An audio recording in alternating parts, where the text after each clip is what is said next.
दोस्तों, शांति को प्राप्त करना किसी के लिए कठिन नहीं होना चाहिए, लेकिन कभी कभी यह हमारे लिए संघर्षपूर्ण हो जाता है। गौतम बुद्ध की कहानियां हमें शांति के मार्ग को समझाती हैं। उनके जीवन और उनकी शिक्षाओं से हमें अपने आप को समझने और शांति की प्राप्ति के मार्ग को सीखने के लिए अद्वितीय दृष्टिकोण मिलता है। गौतम बुद्ध का जीवन और उनकी कहानियों के माध्यम से हमें कई महत्वपूर्ण सीख सिखाई जाती हैं। यहाँ मैं बुद्ध की कुछ महत्वपूर्ण कहानियों के माध्यम से शांति के मार्ग को समझाने का प्रयास करूंगा।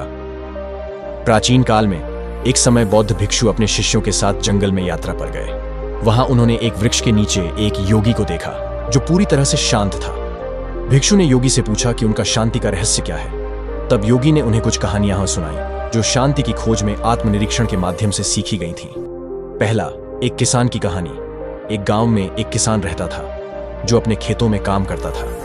एक दिन उसका बैल बहुत दूर भाग गया और वह अपने काम के लिए इस्तेमाल करने के लिए उसे खोज रहा था। उसके शांतिपूर्ण चिंतन का प्रतिफल यह हुआ कि उसने अपने बैल को पाया और वहां एक और बैल भी था जिसे उसने अपने खेत में ले जाने के लिए इस्तेमाल किया।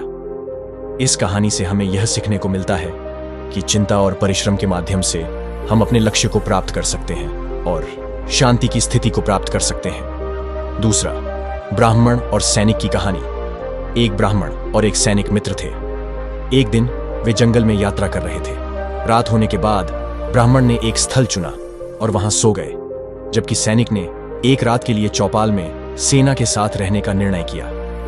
जब सैनिक वापस आया तो उसने देखा कि ब्राह्मण गहरी नींद में है, जबकि वह स्थानीय शासक के सोने के आसन पर बैठा हुआ था। सैनिक को देखकर यह सोचकर गहरी नींद नहीं आई कि कैसे ब्राह्मण इतने आराम से सो सकते हैं जबकि उनका जीवन इतना अस्थिर है।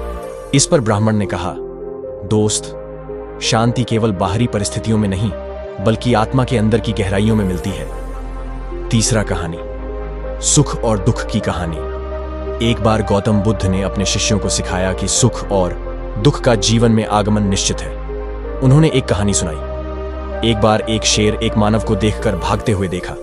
वह पीछे पड़ा और देखा कि मानव झूले पर झूल रहा था। शेर ने पूछा, तुम क्यों इतने खुश हो? मानव ने कहा, मैं जंगल में झूल रहा हूं, मुझे बहुत मजा आ रहा है। इसके बाद शेर ने पूछा, तो क्या तुम झूले को छोड़कर मेरे साथ खेलोगे? मानव डरकर भाग गया। गौतम बुद्ध ने अपने शिष्यों को सिखाया कि दुख और सुख दोनों ही विनाशी हैं और हमें उनके आने जाने की समझ में रहनी चाहिए। यदि हम सुख को प्राप्त करने में उत्साहित होते हैं तो हमें दुख को स्वीकार करने की भी क्षमता होनी चाहिए। यह हमें शांति की स्थिति में लाता है। चौथा, ध्यान की कहानी। गौतम बुद्ध ने अपने शिष्यों को ध्यान की महत्ता के बारे में सिखाया। एक बार उन्होंने एक बत्ती को जलते हुए देखा और उन्होंने अपने शिष्यों से पूछा, क्या आपको लगता है कि इस बत्ती की रोशनी यहां तक पहुंच सकती है?